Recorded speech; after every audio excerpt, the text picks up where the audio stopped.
અમરેલીમાં ધારીના ખીસરી ગામે લગ્ન પ્રસંગ દરમિયાન બે જૂથ વચ્ચે અથડામણનો બનાવ બન્યો હતો। લગ્ન પ્રસંગમાં જમણવાર દરમિયાન રોટલી પીરસવાની બાબતે જાનૈયા અને માંડવિયા વચ્ચે ઝઘડો થયો, જે બાદ અમરેલીના ચક્કરગઢ ગામેથી આવેલી જાન પછી મામલો વધુ વકર્યો અને ઘટનામાં બંને ટોળાઓ વચ્ચે લાકડી અને પાઇપ વડે પરસ્પર હુમલા કરવામાં આવ્યા હતા। તેમજ એક કાર પણ ટોળા ઉપર ચડાવી દેવાનો પ્રયાસ કરાયો હતો।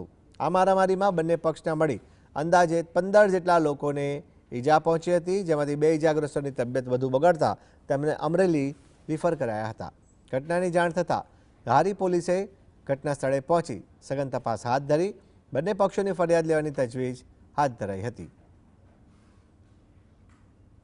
घटना एवं बनी कि जो ना में शाक रोटली वेचता था तेमने देता देता तो के बधु जो एम पूछता था कि माणा हजी वाह बाकी है हजी देव तो एम बोले तो बधु एक बधु उतरी पड़े तो मैंने मारो तो बधा आधा पड़ा।